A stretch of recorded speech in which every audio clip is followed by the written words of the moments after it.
الله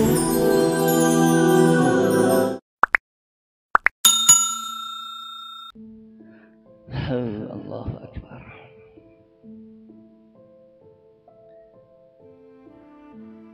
امشب شب قدر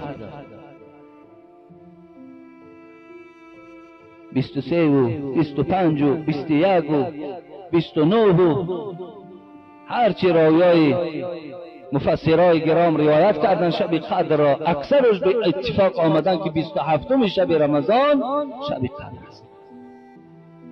در ما و شمال بسیارتر میگن امشب شب لیلت القدر است.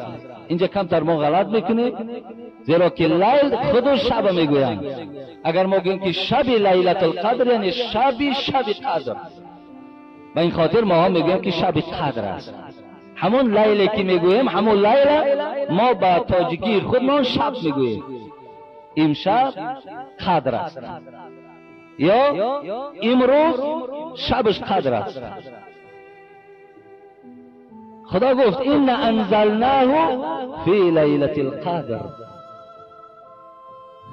گفته پیروای قرآن، ای کسانی که امروز قرآن میخوانید، ای کسانی که قرآن بوسه میکنین و دیده هاتان میمالین، انا همین قرآن ما در همین شب قدر، در همین شب 27 از لوح المحفوظ به آسمان دنیا آوردیم.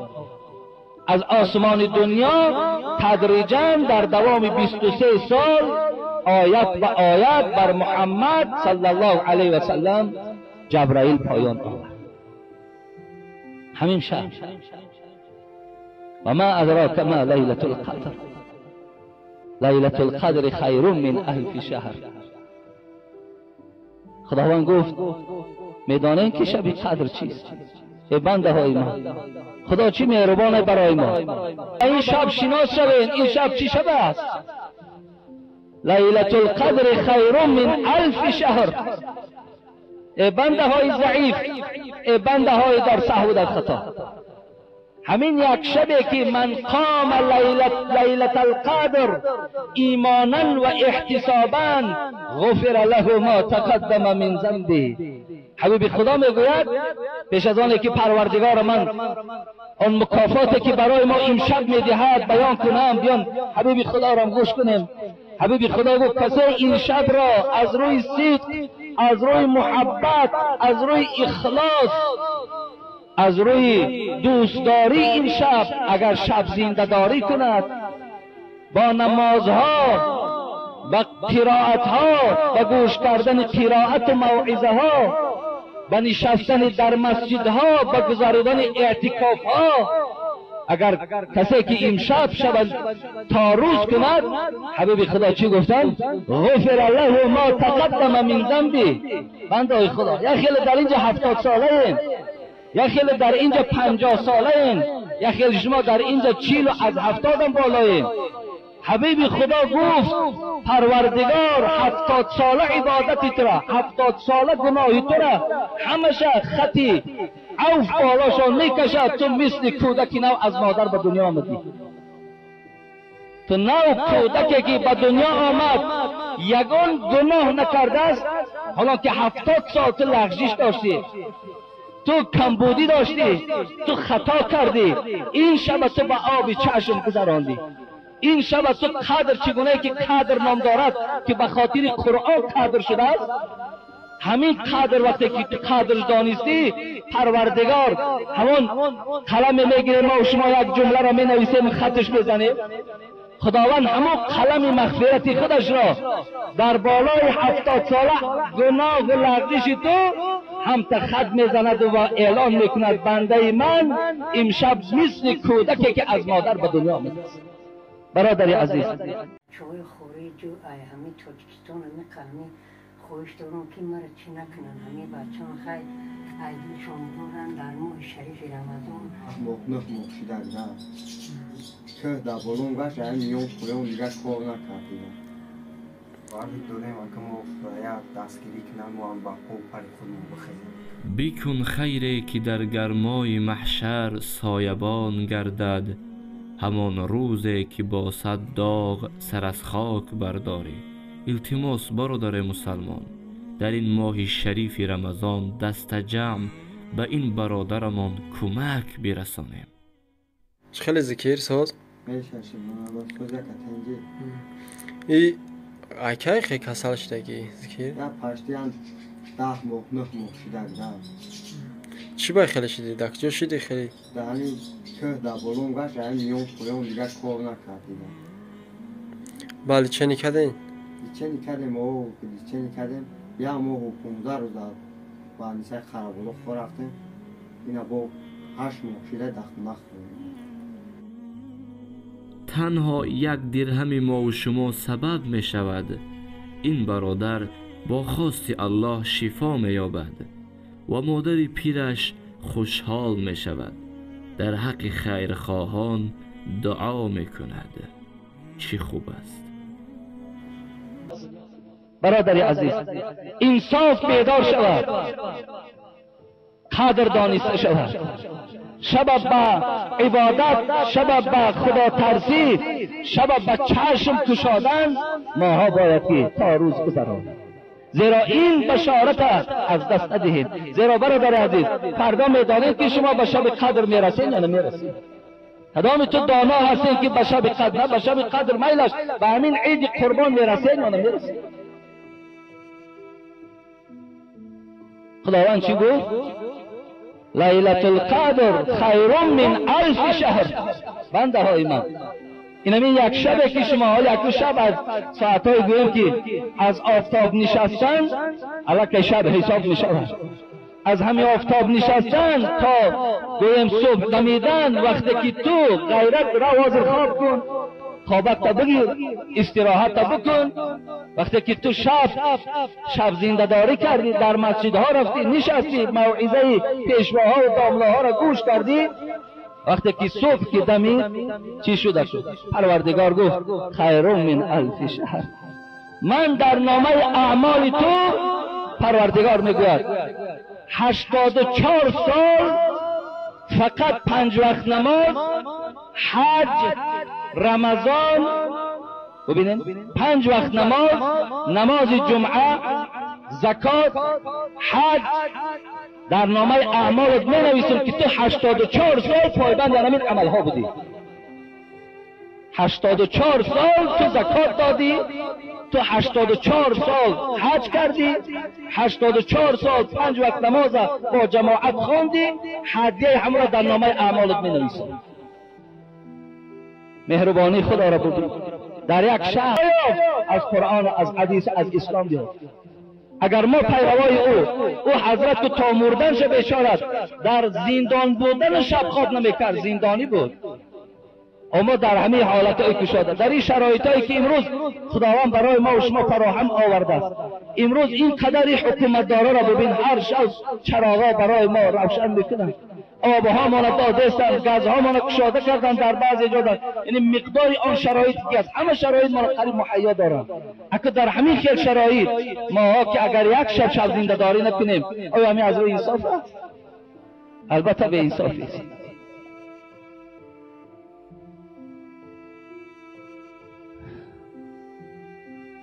لیلة القدر خیر من 1000 شهر. از 1000 ماه یک شب عبادتش به 1000 ماه برابر. که من این را حساب کردم، به حسابها قریب 84 سال داد. تنزل الملائکة والروح فيها بإذن ربه من كل امر. خداوند می‌فرماید ما در این شب از فرو رفتن آفتاب تا طلوع صبح ملائکه های من فوج فوج به زمین می‌پرایند. ملائکه های رحمت خدا امشب فوج فوج توده توده بالای این زمین ما و شما را می‌پرایند. سلام هی حتی مطلع الفجر. خداوند گفت این ملائکه هایی که من میفرستم، این لشکرهایی که من دارم، اینها را وقت میفرستم فقط وظیفه اینها این است. بنده خدا وظیفهشان این است که در کدام خانه که کسی که شب زنده داری دارد، کسی در کدام مسجد نشسته و گویم پایبند عبادت است، این ملائکه ها با وی نظر میکردند و میگفتند السلام علیکم و رحمت الله و برکاته. هر یک فرشته رحمت با تو سلام میگوید، با تو سلام میگوید هر یک فرشته رحمت. و این خاطر من آغاز این صحبتم از تحلیل این آیت قرآن شروع کردم، به خاطر که امشب ما شب قدر میگوییم. امشب را باید که ما قدردانی کنیم، امشب را عبادت به جا بیاریم، تا که آنچه در اول بیان کردم اگرچه یک مختصر است، اگرچه این خیلی سخنهای زیاد در اطراف این شب است، لیکن گفتی همون محمد صاحب ایرانی یک نکته بس است اگر شعور است، ورنه چو چراغ پیش کور است. برای آدمی با فهم همون یک نکته‌شم انشاءالله بیدار کننده است، همون یک نکته‌شم انشاءالله تأثیر بخش است. خدا خواهد ما ها اگر شب زنده داری کنیم، خدا خواهد ما و شما ثواب خیلی بیش میگیریم. همینجا برادرها یک نیت کردن، حاضر من پیش از آنی که حدیث گویم برای همین ساختمان نوی که گفتم آغاز می شود، همین مکتبی که هست خیلی تنقیصی ها هست، گفتن که همین یک از برادرها خیلی کم و بیش چیزی که داشته باشند جمع کنند و بعد رمضان خدا خواهد که همه کارها تخت شدگی هستند، خدا خواهد کار شروع میکنیم. خیلی که از مورچه مدد گفتن چیزی که از دستان می آمدگی باشد، امکانیتاتون باشد و کسایی که شرایط دارند، اکو چیزی که در همون کیسه آورده همش پرتو شرایط دارد، لیکن کامید که به شرایطی مثلا نداری، شرایط هیچی هم نتی، فقط به دل دعا کو که خدا همین کارا به خیر انجام بیاورد که فردا برای راحت ما و شما هست. خب همینش هم انشاءالله بسنده برای ما.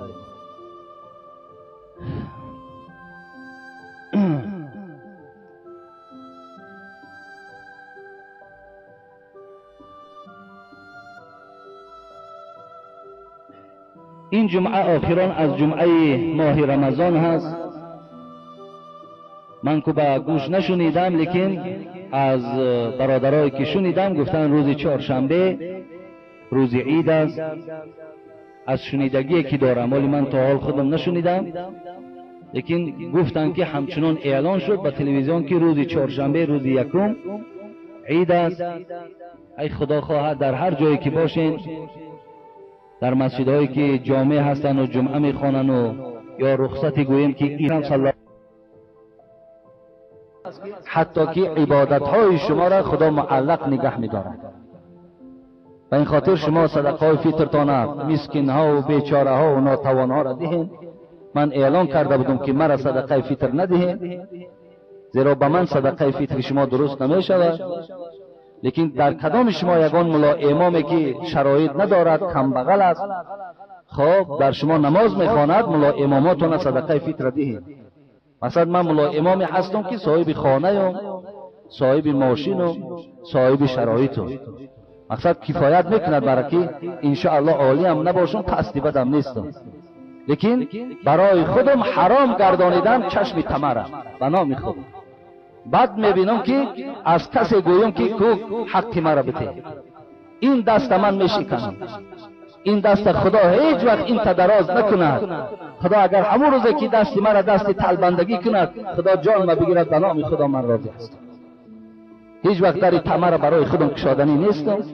خدا را شکر ما از دادگی که خدا داده سای ناریضا هم نیستیم. شکر هرچی که در ما می آید کم از بیش است، هزار شکر به سوی پروردگار. ما اینش در تمام نداریم، در فکر اینش هم نیستیم.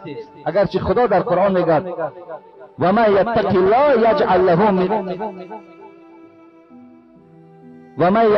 و ما یتق الله یجعل له من امره یسرا. مثلا 3 آیتی که پی در پی در سوره طلاق آمده است. شما از خدا با پرگی ترسین، من شما را از جای ریسک میدهم که در گمانتان نیست. یعنی ریسک شما را من میرسانم از جایی که در گمان نیست، من آورده در حق در دستت میرسانم. به این خاطر ما فقط از خدا این قدر خواهانیم که همین وجود ما در ترس خود چه نگه دارد. برای همین من در صدقه فطر ندهیم. من اعلان کردم، چند شب گفتم، مسئولیت از گردن خودم برداشتم. صدقه فطر کدامت که میتین مسکین ها و فقیر ها و بیچاره ها را دهین، ثواب میگیرین. آدمایی که باین، برای آدمای بای 3 سامانی درست نیست. برای آدمای بی بای به نرخ مویز میگیرن. این نرخ گندم برای کمبغل ها هست. امروز مویز 20 سوم، 30 سوم، 40 سوم. سر آدم شما 20 سوم یا 30 سوم برادرای بای. خدا بایتان کند، خدا با داراتان کند. خداوند هیچ وقت مبلغا را از شما کنده نکند، همیشه خدا بای نگهتان دارد. لیکن شما در همین دادگی تانم باز حساب کنین که چند برابر خدا با میتپا. این اگر تو 10 تا فرزند داری، 20 سومی بتی 200 سامان، 30 سومی بتی 300 سامان. برای آدم شرایطدار 300 سامان چی است؟ هیچ چی نیست باور. یا 400 سامان چی است؟ هیچ چی نیست. چگونه که در ما و شما، ولی بعضی هاش اون قدر نمیدانم که اکنون من تحقیر نمیکنم، اون قدر بی غیرت است که در قربانی رفتن یک گوسفند ارزان میکوه. باید خدا بایش کده $100,000 داده، $200,000 داده، میرود در بازار کجا در همین یک گوسفند همون روسا داخل میگه، همون یک خرابی همین تا گویم نبینده که همون چین چاکش میگه، همون را میگیرم یارا عیب به نام خدا، عیب گناه ہے. ما دیدیم آدمای بای برزگاه میکشتن، زود تا 3 تا برزگاه قربانی میکردن. در پاکستان وقتی که ما تحصیل میکردیم، همون مسیحی که من در پهلوش خواب بودم، یک همین تا گویم که اگرات میگیم، اکو گیم با اصطلاح امروزه میفهمیمش، یک اگرات کلان داشت. بعد بای ها ماشین های کلان همون کمزده می آمدن. با خدا قسم تا 5 تا را میفرواد. یک آدمی بای 5 تا برزگاوی که او برزگاو نکم ای 300-400 کیلو گوشت داشتن. می آورد میفرواد، میگه که این قربانی است. تقسیم میکردن، گوشت نمیمان، نمیوان آدمی که گوشت تقسیم کنن. اینمی برای ما دانشجوها 10 کیلو 20 کیلو میگرفتیم. خب دیگه ظرفا پر بشید میرفتیم اونجا در ماندگی کسی نمیگیره. ببین برای همین قربانی ها را شما میدانید که روز قیامت شما در قربانی هاتون سوار میشوید، پول صراط میگذرید. همون قربانی چقدر با قوت باشد، چقدر زیبا باشد، چقدر بوزبله باشد، همون خوب نیست. برای همین این صدقه فطر تانم برادر عزیز و گرامی اکو 3 سومه و 5 سومه نباشد، کنین زیادتر کنین پیش از عید قدر میتون که خود دیگر حساب شگون میکنین. برای همین برادر عزیز و گرامی صدقه دادن هم انشاءالله این ثواب دارد، پاداش دارد. علاوه خصوص برای برادرای با شرایط گفتم، برای کسایی که قرضدار نیستند، شرایطهای میانه زندگی دارند، 3 سامان شما جدا کنین که باز در عبادتاتون یگان کمبود و یگان ناقص پیدا نشود. با کی را دستگیری میکنید؟ اول از خواهرات سر کن، از برادرات سر کن، از عمک و از خاله و از اولادات سر کن. خب اونا هم که اگر با شرایط خوب دائم که نگاه میکردگی باشه، همسایه‌ات نگاه کن. مقصد اگر ای صدقه فطر هم زیاد هم که دادی گناهگار نمیشه. مثلا حساب کردی که صدقه فطر همگی 200 سامان شد، اگر 500 سامان دادی خوش به حالت. زیاد هم که دادی در زیاد دادن زیاد میآوی، زلال نمیکنی.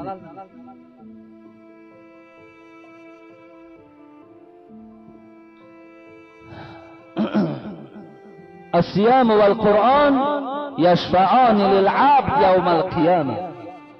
انا من برادرای عزیز این سرجمعی که در این جمعه ما و شماست که مهمان ها از تمام گوشه و کنار حضور دارند، باز این جمع شوی ما با جمعه آینده که دیگر رمضان نیست، میشود نمیشود، من یک بیانی دیگر دارم که همین روزه که شما داشتین لبهاتان خوش، حلقهاتان خوش، روز دراز شما به طعام و به شراب نزدیک شدن نمیتونستین، همین روزه را پروردگار همراه با همون روزدارایی که قرآن میخواندند. کسی که هم روزداره و هم قرآن میخواند، خانه کشته که بیکار شود، گویم که از تلویزیون همو رزیدکش میکنه میمانه و لوحه در پیشکش کشاده میکنه و این تلویزیونی که بهترین تلویزیون که نور تو را زیاد میکنه، بختی تو را دختر باشی سفید، بچه هم باشی سفید، آینده تا درخشان، ذهنک تا کشاده، اقبال، آبرو، قدر و قیمت که در همین است. وقتی این لوحه کشاده خان انا کو ببینیم الصيام والقرآن یشفعان للعبد یوم القیامه. روز قیامت انا همین روزایی که داشته استیم و همین قرآنی که خواندیم اینها زبان داده می شوند. زبان چگونه ای که دروازه ریان بود در جنت که روزدارا را فریاد میزد، همین ماه رمضان خداوند به جسم مجسمش یک جسم در مبدلش میکنه، یک صورتی زیباش میته، شاید یک گویم مردکی خوشروی زیباش میکنه، مردکی گویم که مردکی هم تا ریشداری، همین یک جلدداری گویم سلکش در تاری سرش خوشروی زیبا در میدان قیامت راستش میکنه. قرآن هم همچنان. بعداً از اینا میپرسد چی میخواهیم؟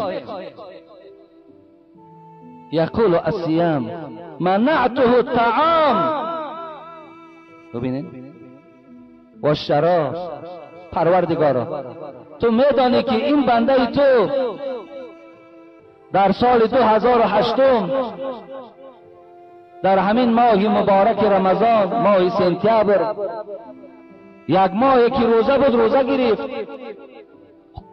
روزه میگرفت روز دراز، تماما با منهیات تو، با اون چیزی که نادرست بود نزدیک نمیشد و به خاطر تو پروردگار و حرمت من پروردگار اون نه طعام میخورد نه نوشاکی مینوشید. اگرچه خواهشش بود، اگرچه گشنه میشد، گرسنه میشد، تشنه میشد. پروردگار یا خواهش دارم خدایا میخواهم که هیچ وقت گذرش به دوزخی تو نباشد. خواهشم همین است که این شخص از همین میدان قیامت راست به باغای جنت ببر. طلب شفاعت میکنه. خواهش پروردگار فقط همین است. و یقول القرآن منعته النوم. پروردگارا قرآن میگفت از خدایا در اصل این بنده بود که در دنیا چه بزرگی های ما و شما روبرو شدیم. هزارها شکر که خدا در همین ماه مبارک جان ما قبض نکرد. خدا را شکر که همین ماه را ما و شما پره روزه گرفتیم. میدانم البته بعضی همان به تنگی ها روبرو شدیم، بعضی همان به جنگ و جنجال ها روبرو شدیم، بعضی همان به بعضی مشکلات های روبرو شدیم که خیلی در این ماه این طرف گرسنگی و تشنگی و این طرف این مشکلات هامان، لیکن بازم همه این که روزه را داشتیم یقینا در روز قیامت ماهی روزه پشتیبانی از تو میکنه. قرآن پشتیبانی از تو میکنه. الصوم جنتون. حبیب خدا میگفت ماه رمضان این برای شما سپر است. چگونه سپر؟ من النار کجنت احدکم من القتال. چگونه که یک آدم در جنگ سپر میگیره و در یک دستش نیزه برای محافظت خودش، انا همین روزه ها در روز قیامت شما را سپر میشوند. سپر میشود شما را از تمامی آن مشکلات های قیامت. سپر چگونه است؟ بنده را دائم محافظت بکند. انا همین روزه را خدا به سپر مبدل میکند، پیش راه تو را میگیرد که تو هیچ سختی در دیگر روبرو نمیشی. دیگر فضیلت این ماه مبارک، ان الله تبارک و تعالی ان لله تبارک و تعالی عتقا فی کل لیلة من رمضان الف من النار. دیگر بزرگی این ماه مبارک این بود است که برادر عزیز و گرامی، هر شب رمضان خداوند از دوزخ همون بنده هایی که در دنیا هم ایمان داشتن و اینا امروز ببین بعضی آدم ایمان داره نماز میخونه زنا میکنه، بعضی آدم ایمان داره و نماز میخونه دزدی میکنه، دروغ میگه، خیانت میکنه. خب وقتی که خداوند قهرش بیدار شد و این گونه مؤمن ها را وقتی که دوزخ میبرد در ماه مبارک رمضان هر شبش 1000 آدم دوزخی را از دوزخ میگیرد در جنت جای میکند. هر شب رمضان ببینید هر شب رمضان چی میکردد؟ 1000 آدمی اینا که تا امروز 27000 پروردگار خلاص کرد. 27000 كان آخر ليلة اعتق الله بعدد ما مضى. حبیب خدا گو وقتی که شب آخر می شود، اکو شب آخر رمضان پروردگار مهربانیش جوش می زند و تا شب سیوم اکو 30,000 خالی کرده بود.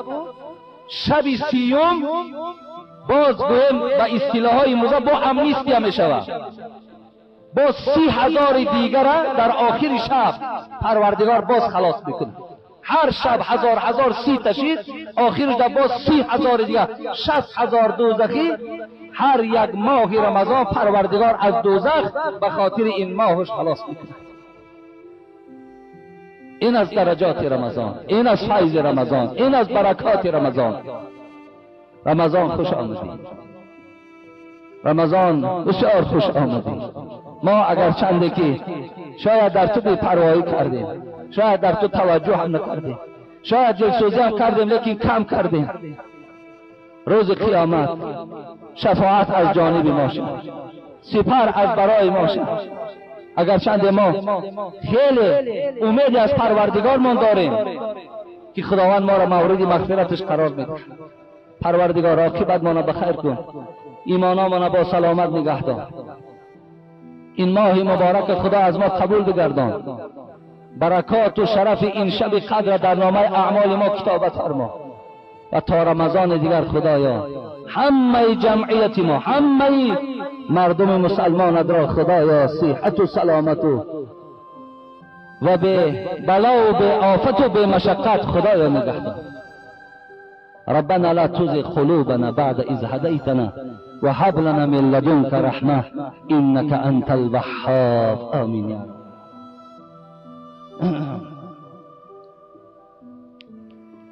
پیسری میری سرابیک، برادر ما میری سرابیک های خشک سنگو اینجا یک مبلغ آورده است، همو باشد برای هم میری سرابیک میدونیم ما.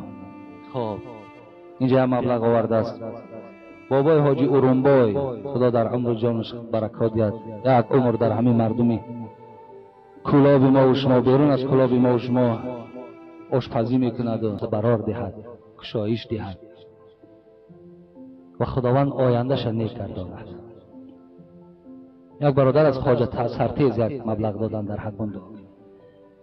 خب طاهر از روسیه برای پدر و مادرش یک مبلغ روان کردن. پدر و مادر اگر حیات باشند خدا خاتمه شون بخیر، اگر گذشته باشند خدا رحمت و مغفرتشون کنه و طاهر خدا صحت سلامت به خاندانش رساند. برادر نعمت الله اینجا دم باز یک برادر دیگر نعمت الله باز زکات مال آوردن برای همین امارت نو ما. خدا این مالش قبول بگردانه و مالش زیاده گردانه و همیشه در حفظ امانش خدا نگه داره.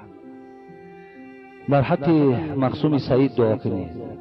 برادر مقسوم سعیدم همراه برادراش عمر و مادرشون هم بیمار، خدا عمرشون دراز و مادرش خاتمه بخیر و پدرشون نامش فراموش کردم بابای ضیاءالدین از پیروی مای، خدا رحمت و مغفرتش کنه.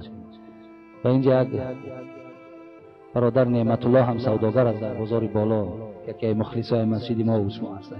خدا رم زندگیش خوب و زندگیش نیک و شه بچه است. خدا فرزند خوب و نیک نصیبش کنه. خب از مومیرک در حق پدر و مادر خدا پدر و مادر تا رحمت و مغفرت کنه. یک برادر از تیبلای عشر مال آورده، خدا نگهش داره. مردم ما خیلی انشاءالله بیداری حس میکنن، عشر مال میتن، زکات مالشون نمیدهند. این ایمانداری است. این نشانه ایمان است که آدم ایمال زکات جدا می‌کند. حساب کنین که یک آدم 10,000 دارد، ای 10,000 گوییم که $250 دادن در کار. خیلی پول است. لیکن ایمان که به قوت است، همون $250 میبراره میتاد. این ایمان میبرارد و الا اگر نتا همون ایمان ضعیف که است، شیطان که همراهش که است نمیماند که زکات بده. یا عشر مال از 10 که از صحراها از زراعتها میتواند. خب حاجی بابا جان از کولاب، خدای مهربان عمر دراز و تن صحت و کاراش در برار و کشایش همیشه خدا تن صحت نگهش داره. حاجی عبدالجبار گذشتگانش خدا رحمت و مغفرت، فرزنداش توفیق و هدایت، خودش خدای مهربان همیشه در پناه رحمتش نگه داره. که ما را احترام کردن، حرمت کردن، چیزی گفتیم سخن ما در زمین نمیمانند. هم احترام ما هم ثواب برای جان خودشان. خدا نگهتان دارد. برادر محمد علی از زپرفکا، خدا فرزنداش شفاعت کننده پدر در روز قیامت گرداند. یک مقدار یک مادر 90 ساله از دهه تاقتپه نفقه‌اش را برای ساختمان این چیزی نوی مکتب منآورده است. یک کمپیر 90 ساله، خدای مهربان خاتمت به خیر کنه و خداوند فردا در زیر لوای فاطمه و در زیر لوای عایشه مادرمون سر برداشتن خدا موفقت کند. خوش به حالتون. چند نفر برادرها فطری روزه و کمک دادن، نامشون رو ذکر نکردن. نامتون ذکرم نکردین، انشاءالله در پیش پروردگار نام نویسید. خدا این خیر احساناتون قبول و عمراتون خدا دراز. آرزو در حق پدر و مادرش، خدا پدر و مادرش رحمت و مغفرت و خودش عمر دراز دهد. خب در حق کسانی که در صندوق خیر کردن، خدا همه برادرایی که امروز دستیاری دراز کردن و در پهلوی ما ایستاده و برای فایده امروزه جمعیت ما، فایده فرزندای ما، فایده آینده ما که دستگیری میکنن، خدا همه خیر احسانتون قبول و یک مادر میگن در روز قیامت همین دوزخ که به بالاش که هجوم میکرد، همین یک تیکه که جامه داشته است، یک تیکه جامه همو قطعی میزده است، یک مقدار اکو تیکه جامه این قدرکشان در روز قیامت مثل نمی باچکای 10 تنه آوای.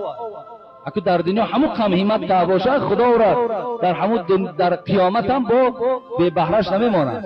با همو قدر پاره که جامش میگن قریب 50% دوزخ زده خاموش کیسه. در خوابی بزرگ درآمد گفتن چی است که تو این میکنی؟ گفت بچه‌ام گفت همیشه دستی بخیر داشته باشی که در دنیا بسیار از زنهای بخیل بودم، فقط همین دل من خدا یک روز کشاده کرد و همین نیم پاره جامه را به یک بیچاره صدقه داده بودم، امروز همین را دادم که آتش از خود دور کرد. برای همین صدقه های شما انشاءالله همش برای شما، همین آب شب‌هایی که در یک لحظه خاموش میکنن، همین ها در روز قیامت برای شما در عزیز. به نام خدا، این سخن خدا است، این سخن پیغمبر خدا. هیچ سخنم از قرآن و حدیث بیرون نمیگویم. چیزی گفتم برای شما خیلی زیاد. خداوند زکاتاتون قبول کنه، عمراتون دراز کنه. خدا دولتاتون بازم از این دا بیشتر گردانه. در حق حاجی فیض الله و برادرایی که در ساختمان مسجد در ابتدا سهم داشتن دعا کنید. در حق برادر حاجی فیض الله و دیگر برادرایی که در همین ابتدای مسجد، مسجدایی که ساختیم همه به کمک شما هست. فقط ما یک دلالت کننده بودیم، فقط ما یک دلبرداری شما را کردیم. اگرچه بنده هم به سهم نیست، لیکن یاد نمیکنیم خدا دانه خودش. و همین خاطر ما هم خیلی چرخ میزنیم. خدا را شکر یار و برادرامون خیلی زیادن، از اونا مبلغ‌های میاریم که انشاءالله شاید اگر 5 جمعه شما در صندوق پرتوین یک مبلغ برابر هم نشود. انشاءالله ما هم یار و برادرای مخلصی داریم که رفته از پیش اونا برای آبادی همینجا همچنان ما را باور کرده و هم خیلی مبلغ‌ها را میتونن. برای همین همه برادرایی که چی در ساختمان مسجد، این برادر خورشید که این قالین آورده بودن، این قالین زیر پاتون قریب $5000 صرف کردن. برادرایی که در پهلو قالین هایی که آوردن، خب بانکیر بود از چیل دخترکان، عبدالغفار و دیگر برادر من نامش فراموش کردم، این بالاگیش وای آوردگی. خب باز زیر همین امارت کهنه را یک برادرمون از خوجند الک تیار کردن، ممکن تا عید یا بعد عید بیارد، اما زیرگیش هم انشاءالله قالین پیچ میکنیم که یک نمود قالین میشه. خداوند همه خیر احسان هاشون قبول و خدا غیرت های ایمانی و اسلامیشون از زیاد و پروردگار دعا میکنیم که خداوند این عبادت های ما را قبول گرداند و ما را خداوند همیشه صحت و سلامت نگه دارد، بعد ادای نماز هم با صحت و سلامت و نزد زن و فرزندهامان رساند و این مهمان هایی که از راه های دور و نزدیک آمدن خدا قدماشون در حسنات و روزه هاشون خدا قبول گردانی و همه آرزوهاشون حاصل و مشکلاتاشون خدا دور گردانی. آمین یا رب العالمین. ای روز چهارشنبه کدامید که آمدنی این مرحمت بعدا معلوم میشد ان الله ساعتی چند باشد، خدا خواهد همون ساعتی نزدیکترینش رو میخوانیم. همین یک بار خدا خواهد یک بار ما نماز میکنیم و تمام. خب یگان سوال داره، نماز چی؟ اولی اون نامعلوم خوش نامعلوم، برای من اعلان مفتی تا نشنیدم، دیگر هیچی نداریم پرسیدنی. امشب ما خدا دانا های، اگر یکی نباشه من حساب کنیم که موعظه ما کردم، اگر نباشم. لیکن اگر باشم هر سال ما الحمدلله که همینجا نشست داریم، هر سال ما در اینجا گفت و شنید داشتیم. باشم انشاءالله من برای شما بیمارم که باشم در پیشتان هستم، خدا خواهد با شما سوال جواب میکنم، با شما نشست میکنیم به خاطر این شب قدر. لیکن نباشم هم خدا خواهد اینجا در با بعضی مهمان ها هم میآیند، بعضی برادرها هم هستند، خدا خواهد مسجد خالی نمیماند. لیکن از خدا دعا میکنیم که انشاءالله اگر برادرها بسیار سختگیری ها دارن، ما هم چند شب در تراویح ها نبودم، همو عذر ما بیان کردم که برادر عزیز خیلی امروز پوشیده نیست. بسیاری برادرها از دوشنبه و از هر جا میآیند در همین کلاب مهمان میشوند، خواهیشون همینه که ما یک ساعت قصیشون شینیم یا تراویحشون من خوانده دهم. همین خیلی بسیار خواهشا داشتم، بسیار برادرایی که در قوت ما ایستاده ما را کمک میکردن، ما با همونها بودیم، بعضی یک 3 یا 4 شب نبودم، خیلی انشاءالله به عذر نبود، همش عذرناک بودن. برای من یکی نباشمم یکی ملالتا نیاید، زیرا که مقصد خواهشا زیادن، لیکن انشاءالله کوشش میکنم. خدا شما را نگه دارد، خدا شب قدر شما قبول کند، خدا صحت و سلامت به خاندانتان رساند. یکی اگان گپ های زده باشم در جمعه های گذشته که من خیلی احتیاط میکنم، من احساساتی نیستم، من الحمدلله که بسیار همین نرویام به حد خوبه، من بسیار نغزن، من احساساتی نیستم. من راستی بار خدا را شکر تا امروز یگان بیماری قبول کردگی نیستم، خیلی کمی فشار خون دارم، لیکن به هر حال هم باشد خود من خودداری میکنم، سخنی سخت نمیگم هیچ وقت، زیرا که سخنی سخت اجازت نیست و این درست هم نیست و این زیبندگی منبرم ندارد. وقتی که یک کس از همین بر بالای منبر یک دیگر لعنت، یک دیگر دیوس، یک دیگر فلان این